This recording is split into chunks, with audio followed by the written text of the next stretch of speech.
Hey, welcome. I'm so happy you're here.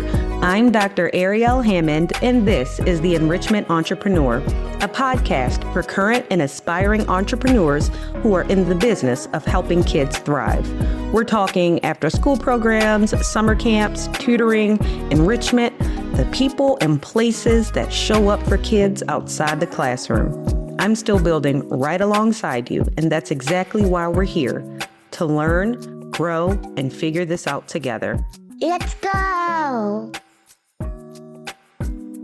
Hi, and welcome back to the Enrichment Entrepreneur. I'm your host, Ariel, and today I'm excited to interview Spencer Rubin, the founder and CEO of Play.Fit.Fun here in Oregon. So we're going to learn a lot about Spencer's journey going into Play.Fit.Fun, how he built it, and also some lessons that he'd like to share along with the community. So thank you so much for joining me today, Spencer. Thanks for having me. It's Yeah. exciting. So before we get into, the story of Play.Fit.Fun, what was life like before Play.Fit.Fun? And what was the journey that led you to start the business? Well, it's kind of an accidental occurrence, an accidental second career for me. And I always say that lightheartedly. I'm glad I'm doing what I do. It's become life work for me. We don't really consider ourselves an after school or camp program, even though those are the programs that we provide. So I spent my entire career prior to running Play.Fit.Fun in a sales position and management and even ownership in the broadcast radio business. And I was very involved in basically sales, promotions, PR, marketing, you name it. And that started in the early 1990s. As I was almost 3 decades into it, I just was not feeling the love for that industry anymore. And it sort of coincided with some observations that I was just making about children in our community or in our society. Volunteering a lot in the schools.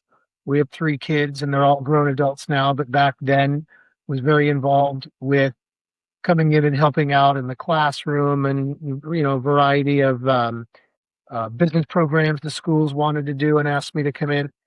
And I coached all of our kids in sports. And I was obviously just noticing that, kids were not in as great physical condition as one might consider young kids should be in. And their coordination wasn't as good as I thought it could or should be. And a lot of this was coinciding with more static lifestyles, a lot more technology in their lives, less physical play. Social media was starting to kick in back then. This is in around 2010. So I wanted to do something about this. So I started a promotion at this radio station that had to do with getting out, getting your body moving as a family. We were a format that did not target younger kids. We were a news talk format. So I was targeting adults. So we put this program together with web, social media, broadcast presence, and then events, because we were very good at events. So we wanted to get some experts about play and movement in. So we got coaches, high school coaches, athletic directors, PE teachers from elementary, middle, and high school to come in, be interviewed, but also record public service announcements about why we should play, why we should move. And we targeted adults saying, hey, look, we know you have a busy life. We know you come home from work and you're tired. But we're kind of at an epic moment in time. And get outside with your kids and ride your bike. Take a little extra family time. Go play catch. Dust off the Frisbee. Go in the yard, toss it back and forth. You're spending time together. You're moving your body, but you are being a role model. And your kids are watching you and learning and mimicking what your habits and tendencies are. And we had a PE teacher who loved what we were doing. They all did, but this one particularly really took a shine to our program. And he said, "Hey, have you considered doing more with this movement?" And I said, "No, I will, let me rewind a little bit. Another big part of what we did, apart from all the broadcasting, web and encouragement and, pushing out promotional facts, about how easy it is to get home and play. And on the weekend, get up and take your kids out for a walk or a hike in the nature park or whatever, was we would go to local high schools and ask them to donate their field on a given Saturday or Sunday.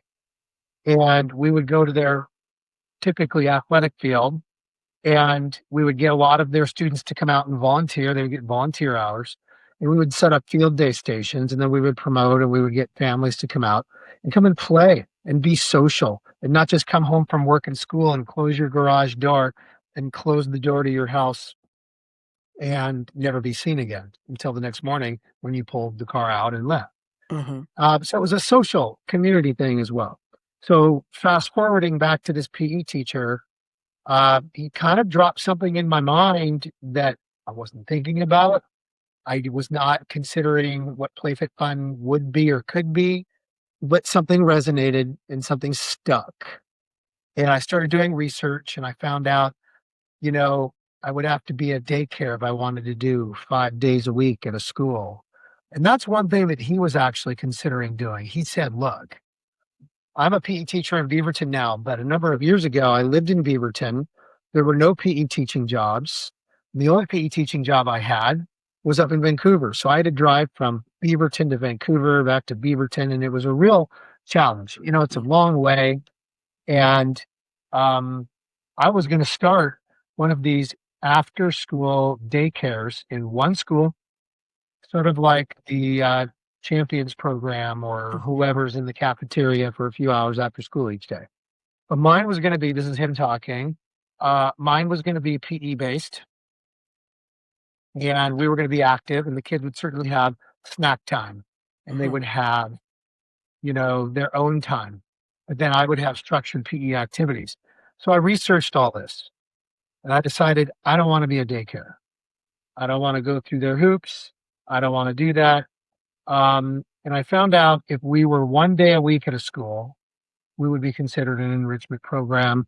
We would fall under the minimum number of hours in a particular location to be considered a daycare. And that's kind of what we went with. And so we just literally, ignorantly, without talking to anybody in the industry, just pieced this together. I'm not kidding. This PE teacher said, "I want to be your first school." So he brought me to his his principal, and sat down, and he had kind of laid the groundwork for this guy. And the guy was like, "I love it. You're in. This is what our hoops are to jump through." This is like in the springtime. We would have to start in the fall. And I said, "Okay, great." So I thought, that was easy. And I knew the principal of our school where our kids either used to go or currently went at that time. And I went to that principal, and she didn't know me as much, but she knew my wife, who'd been on site council and all this other stuff. And I sat down and talked to her, and sort of kind of like, you remember Renee Zellweger in Jerry Maguire, when he kind of came back after kind of messing up the relationship. She was with all her girlfriends, and she was like, "You had me at hello," Yes. This principal kind of stopped me halfway through my explanation, and she goes, You had me at hello." The answer is yes. Love the program. What do we? So all of a sudden we had two, and then she was kind of like the dean of other principals in her region of the school district, Beaverton School District.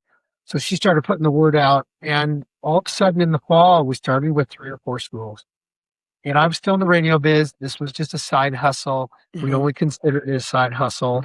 And so I went for 3 more years, adding more schools, doing more stuff, making more mistakes, learning. And we got it up to a certain number of schools where around 2016, my employer and I parted ways. We'd been together a very, very long time, and kind of the marriage was coming to an end. And you know, we just kind of parted ways. And I don't know if he was overly excited that I had this side hustle distracting me from being this professional, even though I'd already been doing it for 26 years. The next thing you know, 2016, because we had started back around 2012 with the planning and then 2013 with the launch, off we went by ourselves. And now to this day, we have 30 school sites where we run after school programs. We have summer camps, we have special events. That very first program that you ran, like the first one, what was it like? And how does that first program compare to your programs now? I wish I could remember more details. Back in the day, I was pretty much coaching everything until we added more schools and did it on the same day. Because you figure Monday through Friday, I could coach all that. I could run it. And I didn't have any, it was me. And I would go to parents and said, hey, if this thing gets to 20 kids, trust me, I've coached youth soccer. Okay. I would prefer to have, but we're new. I would prefer to have a better coach to kid ratio, but I could run a gym full of 100 kids. And I would have them in control. So if you entrust your kids to us, I promise wonderful care, wonderful control. And then later on, we hired more coaches. And I also went to the schools, the high schools. And I said, let me talk to your leadership kids. Let me talk to your National Honor Society kids. Let me talk to your Key Cub kids. And if they have volunteer hours they need, I would like them to come and volunteer and help. So it was myself, but with some wonderful high school juniors and seniors who would come and be an extra set of eyes in the gym, and the younger kids connected well with them. But that first class, I think I was probably nervous. It was very nerve-wracking trying to figure out how to connect with parents. And the schools kind of help with that a little bit, but their hands are tied with what exactly they can do, or how in depth they can be. I feel like I wasn't scared. I was nervous because I'm a perfectionist and I wanted the kids to have a great time and go home and tell their parents they never want to, do anything else other than us. They wanted to tell all their friends and all this kind of stuff. And I'm sure the class went well. That class at Bethany with those first kids, if I remember right, were absolutely amazing. They are all in either college or even out of college or seniors in high school now, depending on when I got them, when they were kindergartners or fifth graders or whatever they were, because our classes are mixed grade. And it just seemed very natural to me. That class was on a Monday. The Tuesday class for the school when my kids went was on a Tuesday. Another class in the region was on a Wednesday. Another class in the region was on a Thursday. At that point in time, I didn't think Fridays would be a good day because it's Friday and the weekend. And I was wrong. Fridays are a good day. So I was coaching 4 days a week for that first year. But then other principals heard about it, and I reached out to other schools, and we started adding more. So I started hiring really good adult coaches, and we started adding more here and there and stuff like that. So I get nervous. Like I've got a big event this Thursday. A middle school has hired us for a number of hours for a field day event for their sixth graders. And I'm right now nervous because I'm going to be working with a lot of kids. I've worked with them before. My nervousness has nothing to do with my skill or a lack of belief in myself. I'm just, again, a perfectionist where I want every experience kids have with us to be so fun and for us to imprint play physically in their mind as this big valuable thing. So that's when I say nervous, what I mean. Yeah. Yeah, I get nervous too. You're the only other person that I've run into that says that, yes, like that's what I experience. It's a performance anxiety where I want the kids to really love it. It's like the feeling of when most people go into like job interviews, what they want that group, that, hiring manager, They want them to like them. They want them to give them an opportunity. I have that feeling when I'm working with kids, even more so now that it's my business. I feel that it should be amazing. Like I don't give myself the bandwidth to, or the grace rather, to make mistakes because I'm supposed to be the one that delivers the best possible lesson. Whereas if my instructor, maybe a Chromebook or something wasn't working or they had a behavior issue that they had to navigate, I wouldn't judge them as much. But when it comes to me, I do have a very high bar for my own performance. And it's been that way since my first program, which I taught all the way until now. Like I still have it. So even when I go to support an instructor, I have to make sure that I, bring something and that I show up in the way that I want. Like the support looks perfect. So yeah, I think it's that Yeah. perfectionism. Yeah. I mean, I feel like, it's like people on stage or athletes. There's a nervousness, but they know their skill. They know their trade. Hmm. At that point in time, I didn't, but I knew how to coach and I knew how to coach kids and I knew how to be fun. And then even today, Thursday will go great. The weather's supposed to be great. I know games the kids like to play. I know how to engage them. The rest is kind of up to them. Will they have a good attitude? Will the kids have a challenge with their behavior behave? And Hmm. that's usually the area where things go a little awry. But I find that nervousness just kind of helps you focus and dials you in and gets you ready to go for a class or a big event or whatever it is. Quick break. I'm building NROPS, an all-in-one operations platform built specifically for kids enrichment, entrepreneurs, and operators. I built it because I needed it. Go to getenrops.com to learn more and get on the list. Okay, back to the episode. Yeah, agreed. So I wanted to spend a little bit more time on the early years because a lot of listeners are in those earlier years where maybe they have some programs, maybe one or two, they're just getting started and they do still have their full-time employment, their obligation. So you spent around 3 years running the radio position. You had that as your full-time job. And then you were also running Play.Fit.Fun and getting that off the ground. Um, what was that period like day to day, balancing both of those endeavors, your side hustle at that time with your full-time job, knowing you wanted that side hustle at a certain point to become your full-time thing? It was both easy and hard at the same time. I was at a point in my career in the radio business that it was all muscle memory. I had my regular clients. I had to perform on the sales end of things, of course. And so that was something that was a completely known factor for Play.Fit.Fun and running a business like that, having relationships with schools, finding out what parents were looking for their kids, running a program that they would entrust their children to, which is a really big deal. That was new to me, but I picked it up quick and I knew that I could do well in this area. And it was very exciting. So it was hard in the sense that it was a lot of hours, but I was dedicated to it and I was playing the long game. I didn't know at that point because it was so early how successful I would be if I was going to make it work or last for a while. Time would tell. But I was pretty confident in my skills and my ability to work things out. My wife and I have the perfect combination. I'm a creative and I am detail oriented and I'm very hardworking. She's got brains. Okay. Mm. So she's the brains of the operation and I'm the creative, the hard worker, the trainer, the head coach, all that. So we were a great combination. So I didn't have to do a lot of the business end of it. I was involved in it, but she took the reins there, and that's her forte.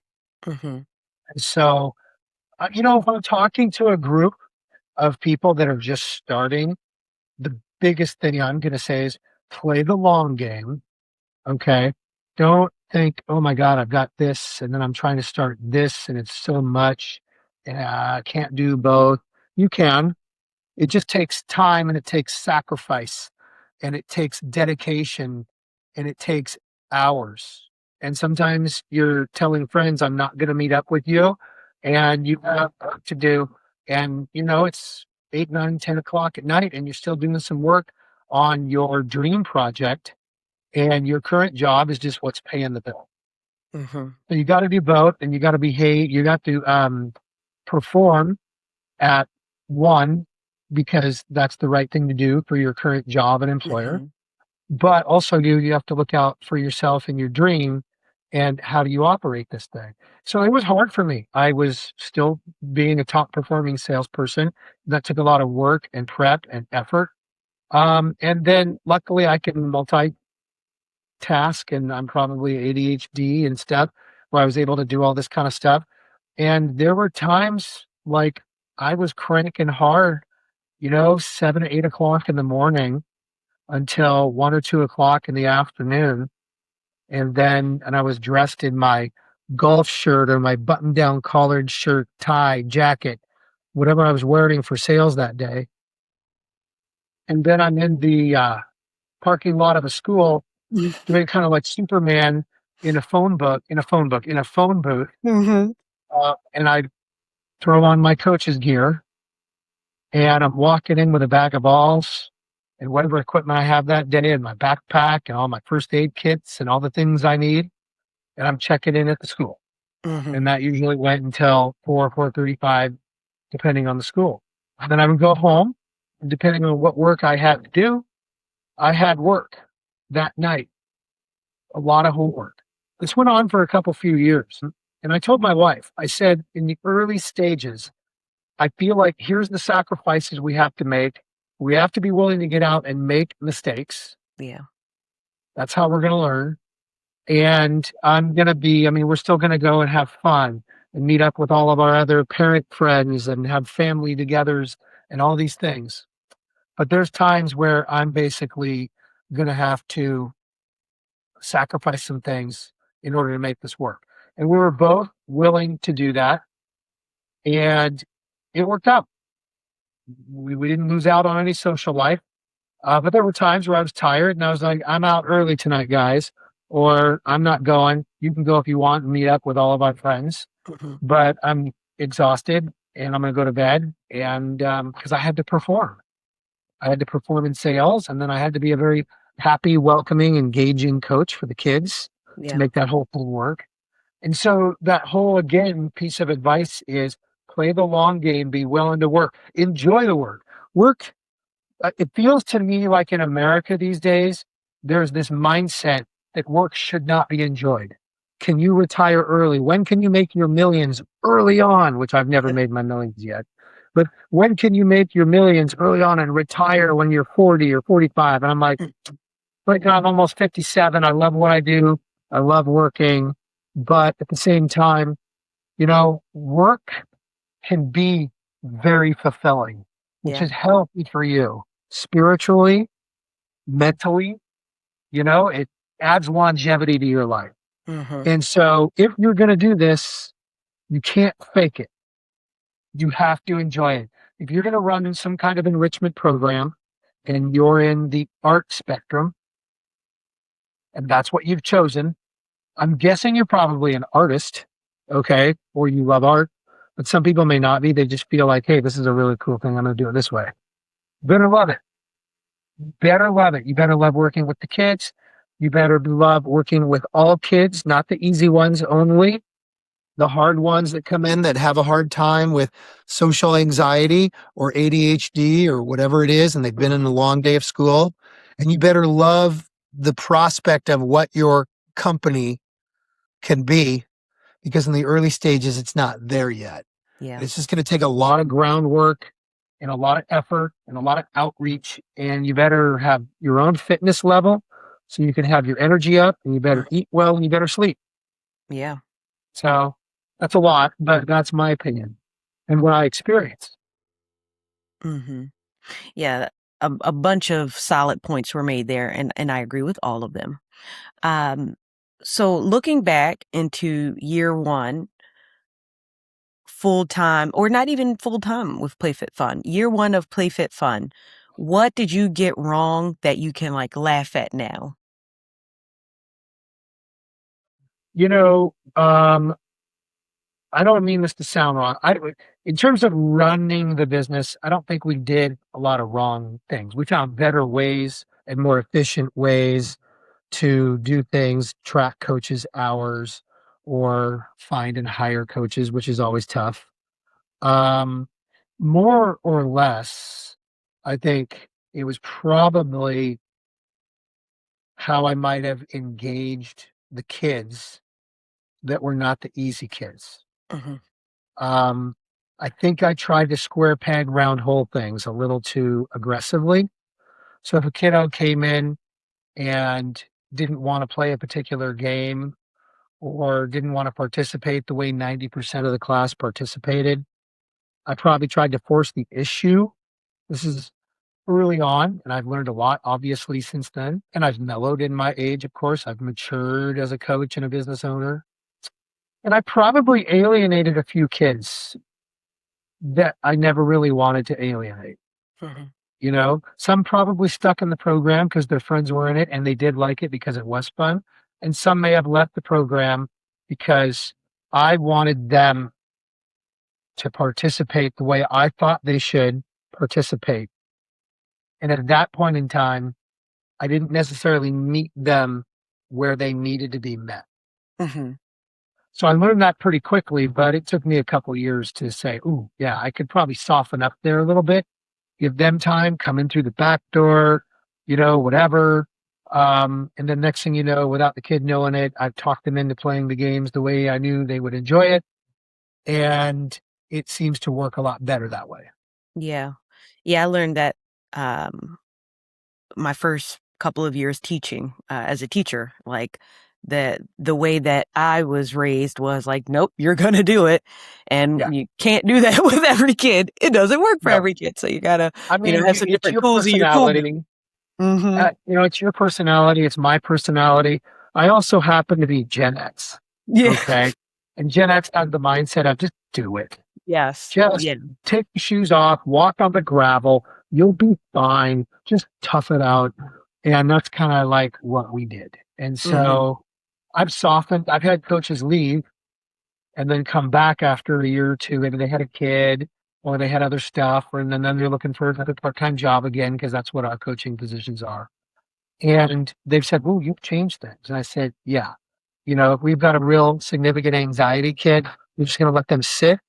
We're going to let them feel comfortable. We're Yeah. going to loop around a lot. And we've got a few other new strategies on how to get them involved." And they're like, "I like this new way, and stuff like that. So, like I said, we learn Yeah. quick, we adapt, we're very open. We're the first to admit that we are fallible, that we've made mistakes, Yeah. and we learn. We do not have any kind of misnotion or misconception about who we are as human beings. I think we run a very good program. Mhm. I don't think we make a ton of mistakes, but we do make mistakes. And anybody that says they don't is probably a liar. But I feel like we jump on those quickly and we adapt and learn and move forward in hopefully a more positive manner, I guess to say. Yeah. And I thought about my answer to this question too, and I can think of two things I got wrong that I can actually laugh at. One was, I overplanned for my first program. It was a winter break camp, and I taught the full day, same group of kids, morning and afternoon. So I when I'm nervous about something, I overplan. If we have Me too. no moment unplanned for, then it'll go great. I need to have more rather than less, because a fear is, oh no, what if we run out of things to do? So I did science experiments in the morning. I paid someone to make the curriculum, even though I knew how to just do those things, but I wanted it to be better than what I could do. So I paid Yeah. someone who is like a curriculum developer to develop it, and she made it like middle school level, and I was working with elementary kids.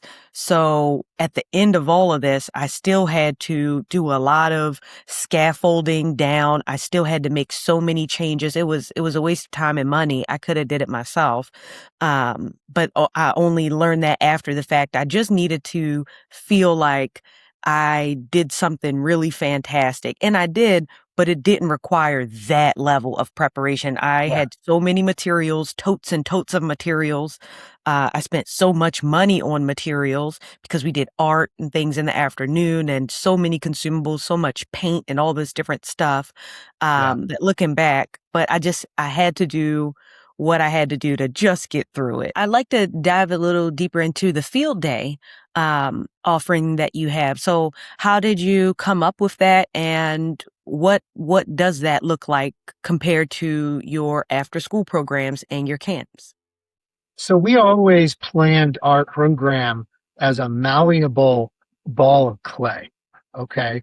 We always wanted, so our mission that I haven't talked about yet is to get kids moving Hmm. physically, mentally, socially. We have a header in our emails, moving kids physically, mentally, socially. And it all starts with play. It all starts with physical movement. That's the jump starter to so many things. Okay. Self confidence, battling anxiety, battling depression. When you move your body, you Hmm. release neurotransmitters in your brain that, back in the day when all we did was play and move physically and stuff like that, from when we were Neanderthals to when we were farmers in the 17 and 1800s and things like that. That's what our biological machine is meant to do. It's how we operate. So we're as healthy as physically, mentally, socially as possible. We're a very complex machine. Um, and so, you know, that's our mission. That is what, we want to focus on. So back to that malleable ball of clay. If someone came to us and they said, "Hey, look, we're an organization and we need this, but it's going to serve kids," we want to be able to serve them. So if a school needs us to run a field day event or something for them, then now we have the expertise and the ability to do that. We have the equipment to do that. We have, you know, stations we can set up, activities that would be fun for kids. Bottom line is it has to be fun for the kids. Otherwise, they're going to be like, that was boring. We don't want to do that again. Um, and so, field day or any of our special events that we do at a school or a community center were just a very natural addition that we didn't necessarily begin with. But over time, Hmm. as people said, "Hey, would you come do this?" We just started adding them to our menu of services, whether it's a team building event. This Thursday we've got a reward event. We have a school that hired us because there's a certain number of kids in a particular grade that met a particular, I think, fundraising goal, and they get out of their classes and they get a fun day or an hour away from school while everyone else has to be in their classroom, Hmm. stuff like that. And so, we have these things that just kind of naturally, I think, germinated Yeah. and became a part of what we call our kids' action mission. Yeah. I love that school thought of a different way to reward the kids that isn't, just like junk food or watching screens, like watching a movie or things that they already have access to. Yeah. Um, they thought of something that would really benefit them on a deeper level, like with the mission of Play.Fit.Fun, something that's going to benefit them socially as they do these interactive games and physically and mentally as they move their bodies and they get outside. Um, I wish more schools would do that. I think kids are really motivated by fun physical play, but schools are I so wish more kind of, kids would do it too. I yeah, mean, they're more so schools. taxed. We don't do a lot of those, believe it or not. Mm, We only have a couple schools here and there that bring us in for stuff like that, and we're always open to do it. And we do promote that to schools. We don't want to over promote and bug them. They're very busy people. We do let them know, "Hey, we do this, we do this, we do this, we do this. You ever need us, let us know." Sometimes it's really budget. Like yeah. some schools will be more proactive with going to the PTO or the PTC, or they've got money set aside. And other schools are basically not like that and say, "Love the idea, we don't have the budget. Sorry. We'll have the PE teacher do it, or we're going to let them just give them, something else or whatever." Hmm. So yeah, I wish more schools would take advantage of it as well, especially in an era. where kids simply need more time and practice socially together. Yeah. And you serve elementary age students, but also middle school age students, right? We do, yeah. Yeah. And how is it working with the middle school students, especially those who um, aren't physically active just in their day to day life? I was not. I wasn't, like an indoor cat. I was an indoor cat. I stayed inside. I did not do sports, and I really wasn't comfortable Yeah. trying to do anything athletic because I was not athletic. So thinking of kids that fit that profile, how do you work with, and especially in middle school, I was even more resistant and self-conscious. Yeah. How do you work with kids, that meet that type of profile and get them Middle involved? school is tough. I mean, it's kind of the era of the eye rolls and I'm too cool. And, they're not high schoolers yet. So they're that weird mix of they still might want a hug from their mom or dad, but then they push away. Mhm. Hormones. I'm trying to be cool. I'm going through puberty and my voice is changing and that period of time, like they certainly change and grow in high school. But that middle school period of time, so much is happening. And it's so important to fit in, more than any other time in their lives. And so working with middle schoolers, you have to be very cautious. You have to be ready to kind of roll with something.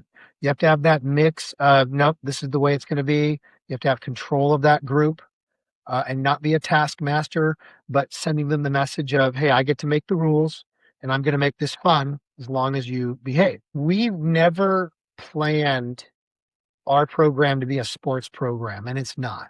Mhm. Nothing we do is sports focused. We might have some funny sports themes to it, but it's not the sport game that a lot of kids don't like. Some kids are bookworms, some kids are scientists, some kids are artists, some kids are black belts in taekwondo, some kids are wrestlers, some kids are Mhm. dancers or cheerleaders, whatever. They don't like stick and ball sports. And so how do you make something fun? There's a way to make science and art fun for kids that are very athletically focused. Mhm. Comes to you, your creativity, your curriculum, what you're providing, how interesting is it? What's your energy and engagement level with it? All kinds of things like that. And it's the same for us. So we have activities that we know, generally speaking, of course, that kids have a blast with. Do they feel included? Am I including everybody? Am I high-fiving and welcoming everybody? When Mhm. there's clearly a kid who is a bit socially awkward and he's already been not ostracized, but, zeroed in on by his schoolmates and his classmates. So he's having a little bit of a harder time. How do I make sure that kid feels comfortable? And while other kids are playing a game a certain level, when he has a modicum of success, which is a success at a level a lot of the other kids have already surpassed, how do I celebrate that with him and make him feel 10 feet tall so he's willing to continue on? Yeah. Okay. So with those kids that aren't active and maybe a lot self-conscious, they got to know quickly that you have their back, that you're interested in them, that you're cool, that you have their best interests at heart. And when they sense that, they'll jump in to whatever their degree of comfort level is. And whatever they jump in with may not be what your expectations are, and it may not be what the more mainstream or in shape or active or athletic kids' levels are. But you have to recognize that and you have to celebrate that. Because if you don't, you lose them and Yeah. then you're not going to get them where you want them to go.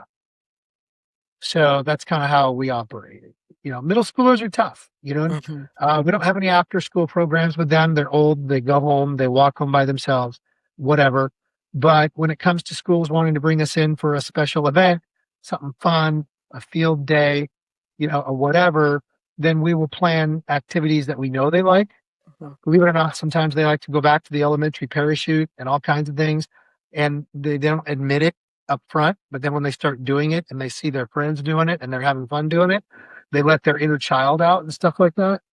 But as tough as they are and as challenging as they are, it's also fun. They're cool, they're smart, they're hip. You know, if you can know the things and the lingo that they know, but also make fun of yourself. I'm clearly old. I've got gray hair. I've got a big forehead, so I'm losing my hair, all these things.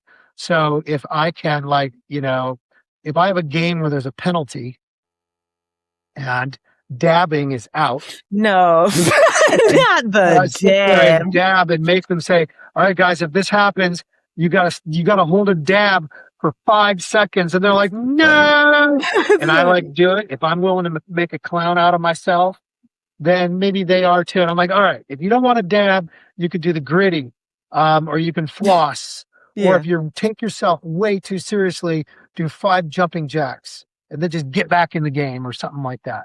And then they're like, okay, all right, I feel comfortable with this guy, stuff like that. Yeah. And I love that you also have the jumping jacks alternative in case, like, the kid doesn't have rhythm. Like, my husband does not dance. So Yeah. he'd be like, I'm Some out. kids don't. But When those holding a jumping dab, jacks. I don't have rhythm, so I hold a dab, and Yeah. I'm like, okay, I'm done. That's all I had to do. I still, to this day, can't figure out how to floss. I I figured it just out don't. one day. I figured it out when I was a principal.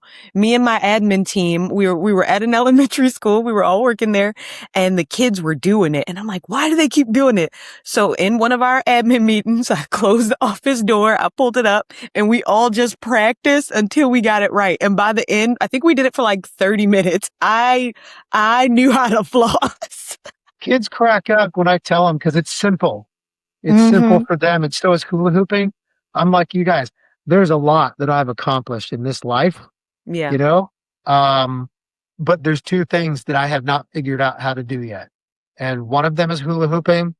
It's not pretty. Same. It's actually really ugly, and they all want to see it then. So you have to be willing to make a fool out of yourself because if they can Yeah. crack up with you and even at you, and then you can laugh at yourself, you're just drawing them in one little bit at a time, and they don't Mm-hmm. know it. And now all of a sudden you're operating smoothly and you can move on.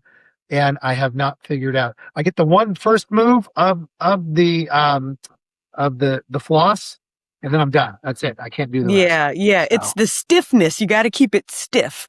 I have good rhythm. So yeah, my team would tell me, no, you're doing too much movement. You gotta keep it stiff when you do it. So, yeah. um, yeah. So, okay. We've talked about your earlier days in the business and also what, Play.Fit.Fun currently looks like. So I wanted to take a moment to also look ahead. So you're 14 years in, and now what does that next chapter look like? Where do you hope to go with Play.Fit.Fun in the future?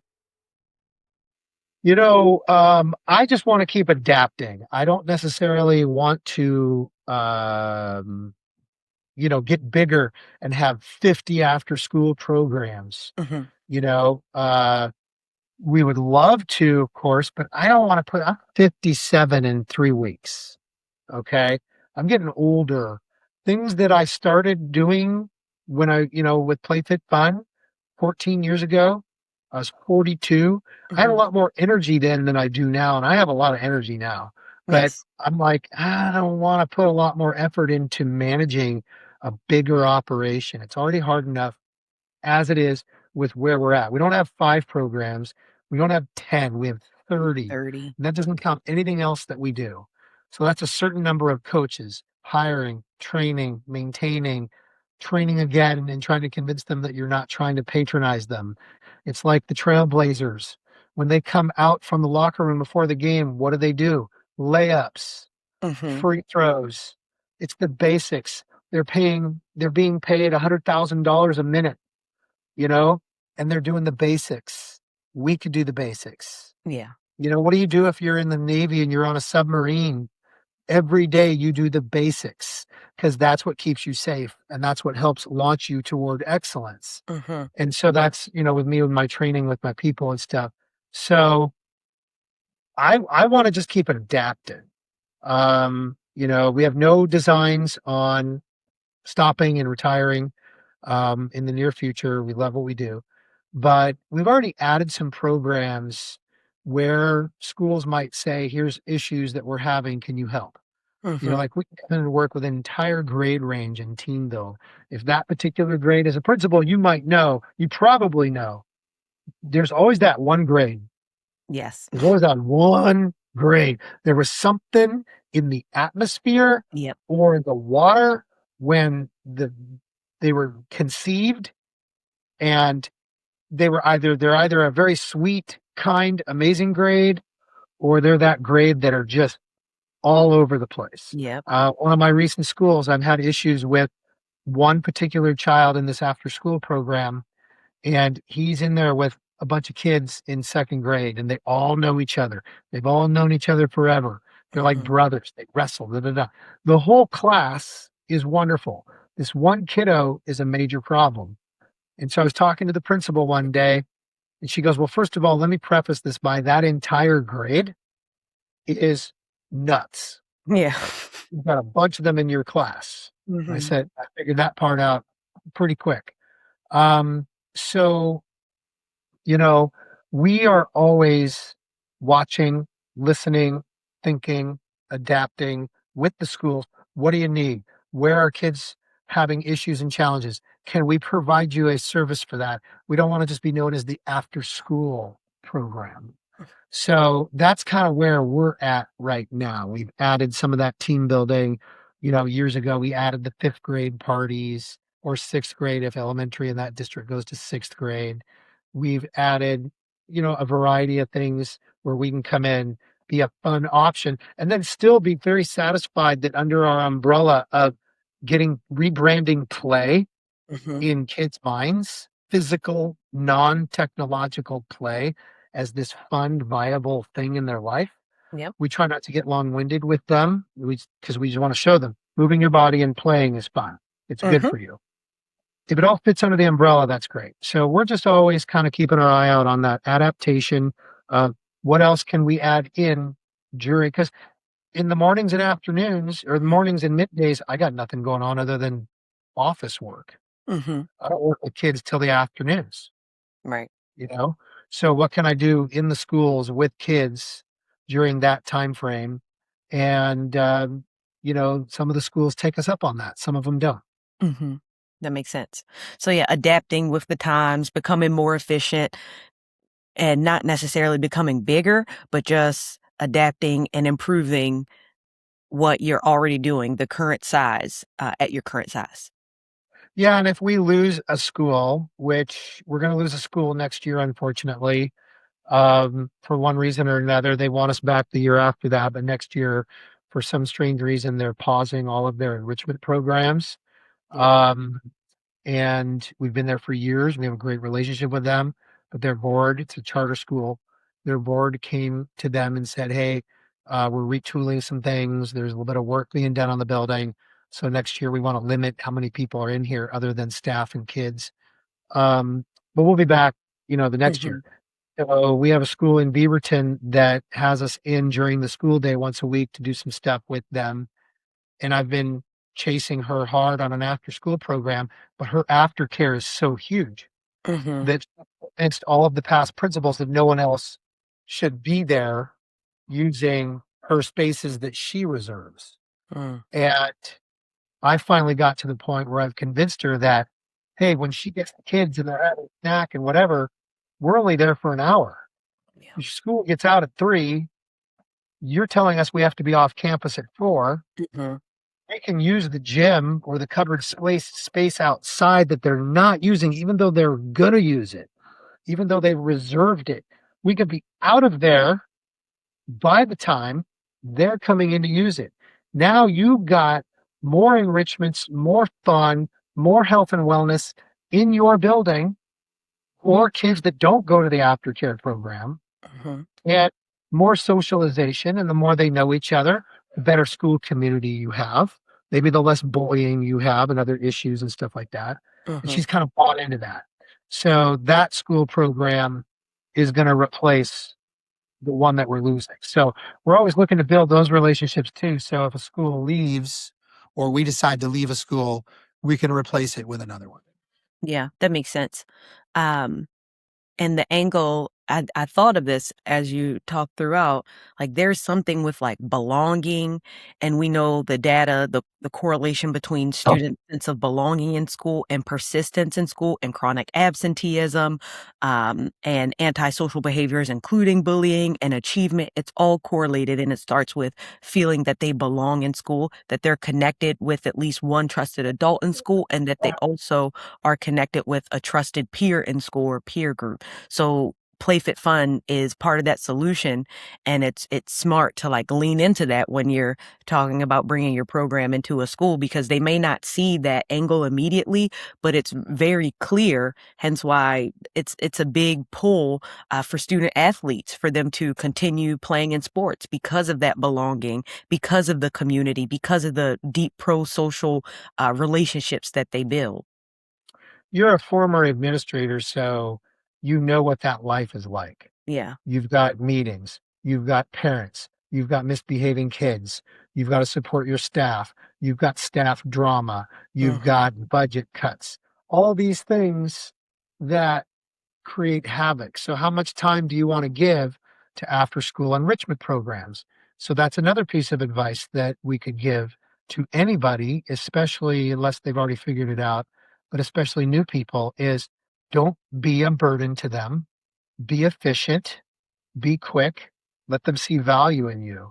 But Mhm. what I wanted to address is that feeling welcome, like in any program. My wife and I went to pick up some wine at two different wineries this weekend, and it was for a fundraiser that we did as prizes. And we thought we would stay at each winery, have a glass, have an appetizer or lunch, spend some money there as to not only have fun together, but say thank you and spend some money with them. It was Mhm. never going to be their largest purchase of the day, or we were not going to be their biggest customer of the day. At the first venue, the woman could not have been less welcoming. She was found out we were just there to pick up some wine, and we didn't want a flight. We didn't want to buy bottles. We just wanted a glass of wine. We wanted to buy a glass of wine from them, sit and enjoy it for half an hour, and then leave. That was Mhm. it.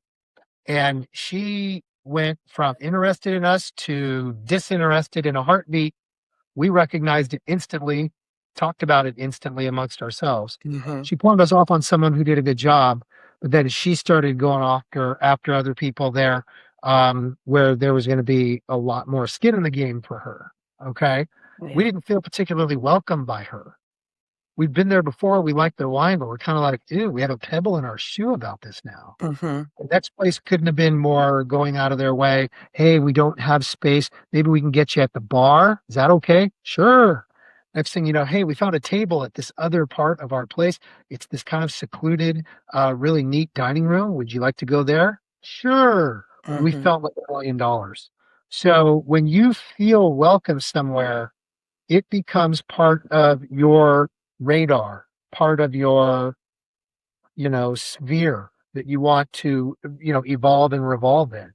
At schools, if you feel welcome, if you Yeah. feel like this is community, if you feel part of something, then you are less likely to misbehave, bully, treat others nice because they're now a known entity and a known commodity to you. It's hard to bully people that you know and like. Yeah. Okay. So the more they know each other, the more they engage each other, the more interaction there is, the better, instead of just being in your own lane. High Mhm. schools know this, and it starts obviously in the, attendance. So at elementary school and middle school, being involved, showing up, you're gonna succeed. Yeah. But if you don't, the statistics show no.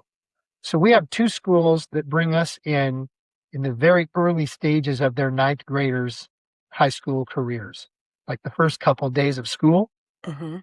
and then we run games for them because they want those first 1 or 2 days to be this fun, positive. No, not all high school do this, but they also do other programs as opposed to when I was there going, "Okay, this is where you go. That's okay, that's where that is. There's the bathroom." And then you go into school. But now, different times, those first couple of days, there's honor pops, there's fun, there's engagement, there's all this stuff. And you can criticize it if you want, but the statistics will show you the more they have fun there, the more they view walking into that building, and not all kids have an easy time at school. Yeah. So the more positive vibes that they feel at that school, in that building, the more successful they're going to be. Hmm. The more, the higher the graduation rate is going to be. So if you're an after school program and you can sell yourself to the principal or the PTO, sometimes they're in charge, Hmm. and say, I have a very well run, fun, inclusive, Yeah. welcoming program for all kids. And it's going to add, tell me more about your school community and the vibe you want there, because we want to be a part of that. We don't want to just come here and take parents' money. Hmm. Okay. And the more that we can help them make this a fun, positive, amazing place to be, the more kids want to be there. Yeah. The more they want to be there, their attendance goes up and they're graduating, and hopefully they're going to become a successful contributing member of society. So a lot of big pie in the sky thoughts there, but Hmm. it all is interconnected and it works. Yeah. I mean, that's great advice for all of us, not just those of us getting started. Um, but to do a quick self audit of our programs. How are we making kids feel welcome from the very first moment that they enter, and even every day that they're with us when they come back, whether it's a camp. All right, we did these activities Monday morning. What about Tuesday morning? There might have been a kid who wasn't there Monday, but that kid is walking in on Tuesday. Kids get sick, they have different travel things, and it's the same for after school programs. A lot of times the kids that come together, they're like a hodgepodge of different grades and classes. A lot of them don't know each other, and so we have to take, even if it's just a little bit of time, but take some time thinking of and planning for how to build their sense of belonging in our programs and build their connections with one another. So to the extent possible, not having kids just working solo on their own.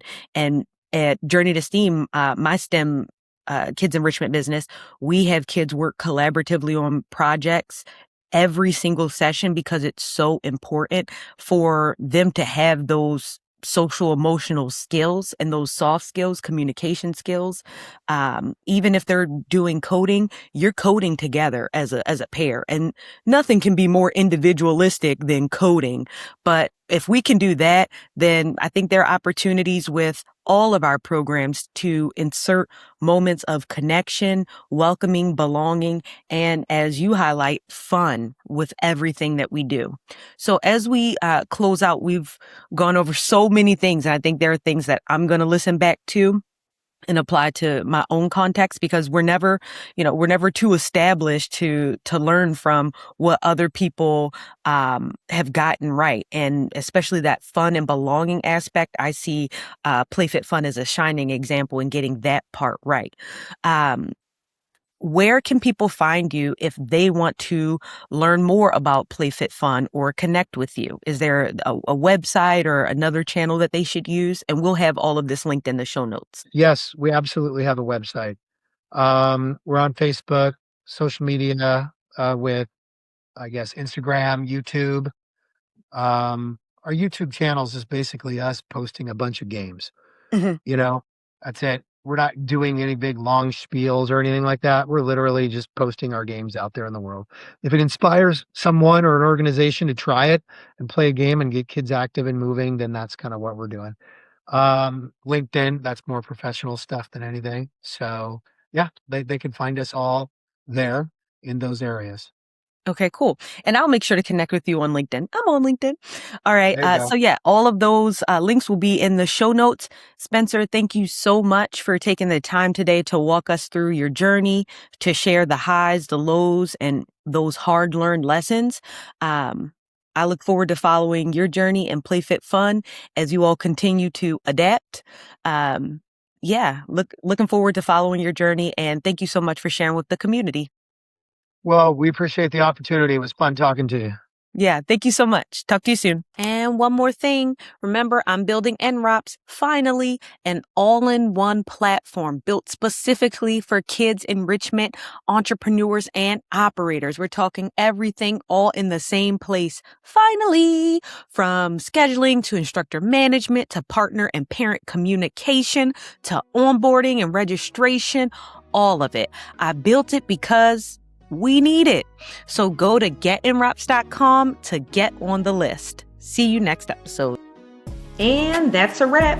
Know someone who needs to hear this episode? Share it because Sharing is caring. if this episode earned it, give us all the stars in a review on whatever platform you're listening on because it helps other enrichment entrepreneurs find this show. Until next time, keep learning, keep building.